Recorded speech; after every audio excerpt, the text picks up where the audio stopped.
वहाबियत जो जेको मसइलो आहे उहो वहाबियत जो मसइलो को ज़ाती या शख़्सी न आहे।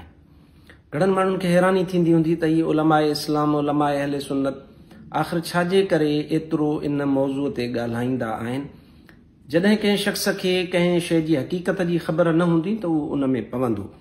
नंढड़ो ॿारु हमेशह बाहि सां खेॾण जी कोशिशि कंदो आहे, छो त उनखे उनजे हक़ीक़त जी ऐं उनजे नुक़सान जी ख़बर न हूंदी आहे। पर वॾो इंसान बाशऊर उनखे बाहि जे नुक़सान जी ख़बर आहे, सदाईं ॿियनि खे उन खां झलींदो आहे।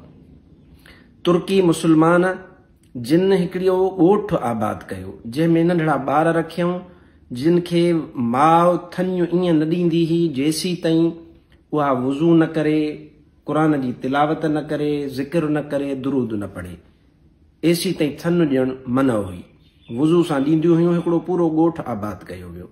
उहे ॿार जॾहिं वॾा थिया, क़ुर जा हाफ़िज़ कया विया, पोइ उन्हनि मां हर हिक खे को न को हुनुर सेखारियो वियो। बाद में मस्जिद नबवी में कम जे लाइ उहे क़ुर जा हाफ़िज़ कारीगर इस्तेमालु कया विया। उन्हनि उते कमु कयो जेके हिकिड़ी सिर खे भञण जे लाइ, भञणो त आहे पर न, उनखे भञण जे लाइ जंहिंमहिल लॻाईंदा हुया त जेकॾहिं भञणी थी पवे, सिर जो टोटो कॾहिं लाहिबो आहे त मदीने शरीफ़ खां ॿाहिरि खणी वञी करे उनखे भञी दुबारा अचे आणे हणंदा हुआ। इहो हुयो तुर्कनि जो अदब। पोइ उन्हनि तुर्कनि जी जॻह ते जॾहिं बरतानिया इहो ख़्यालु कयो त जेको बि इंसान या जेके बि माण्हू काबतुल्लाह यानी हरमैन ते कंट्रोल कंदा, उन्हनि जो असर सॼी दुनिया जे मुस्लमाननि ते पवंदो, छो त क़िबलो आहे। लिहाज़ा तुर्कनि जे ख़िलाफ़ साज़िश कई वई ऐं उन जी जॻह ते वहाबी फ़िरके खे वेहारियो वियो। माण्हुनि खे शायदि इहा ॻाल्हि सम्झ में न आई, माण्हुनि जे लेखे त हे को या रसूल अल्लाह चवण जो रुगो इहो जहिड़ो आहे, 11 जो जहिड़ो आहे, 12 जो जहिड़ो आहे, या के ॿिया मसइला, पर न ईअं न हो। अॼु तव्हांखे सम्झण में आसानी थींदी। अॼु फ़लस्तीन ते ज़ुल्म थी रहियो आहे, उतां को आवाज़ आहे। गज़ा में तबाही थी रही आहे, उतां को आवाज़ आहे। कश्मीर तबाह थी वियो, उतां को आवाज़ आहे। बोस्निया ते ज़ुल्म थियो, उतां को आवाज़ आहे। अफ़गानिस्तान ते एतिरा साल हुकूमत हलंदी रही, उतां को आवाज़ आहे। छाजे करे?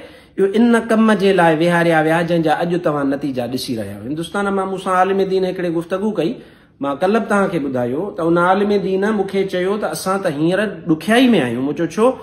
चई हिन जे करे ॾुखियाई में आहियूं त हाणे त हुकूमत चए थी फिलाणो कमु फिलाणो कमु फिलाणो कमु तव्हांजे क़िबले सऊदी अरब में कोन्हे, तव्हां हिते कीअं था घुरो?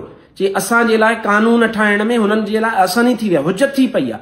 हर ॻाल्हि में चवनि था त हीअं सऊदी अरब में ईअं न आहे। मां इहा ई ॻाल्हि तव्हांखे सदाईं सम्झाईंदो आहियां त रुगो आम मसइला कोन हा जेके आलिम झलींदा आया, उन में इहो राज़ हुयो। अॼु फ़लस्तीन ते ज़ुल्म थी रहियो आहे, तव्हां मूंखे हिकिड़ो त ॾेखारियो त ॻाल्हायो जी। हाणे त पाकिस्तान में अॻे त माण्हू इहो चवंदा हुआ सलातो सलाम सऊदी अरब में कोन थो थिए, दलील हूंदो हुन लाइ सऊदी अरब। हाणे उहे वीचारा लॼी थी चुप थी विया आहिनि, सऊदी अरब जी ॻाल्हि ई कोन था कनि। हाणे अर्ज़ु इहो आहे, मुल्कनि सां को जहिड़ो न आहे, को फ़िरकनि सां को इख़्तिलाफ़ न हूंदो आहे सवाइ दीन जे। ही उहा साज़िश हुई जंहिं साज़िश जे करे उम्मत खे कुठो वियो। अॼु उतां जा हुक्मरान कुझु बि ॻाल्हाइण लाइ तयार न आहिनि। आख़िर वहाबियत जेका आहे सो वहाबियत का मश्करी कान्हे, इहो ई उम्मत जी पुठीअ में खंजर हुयो जेको खंजर लॻायो वियो हुयो।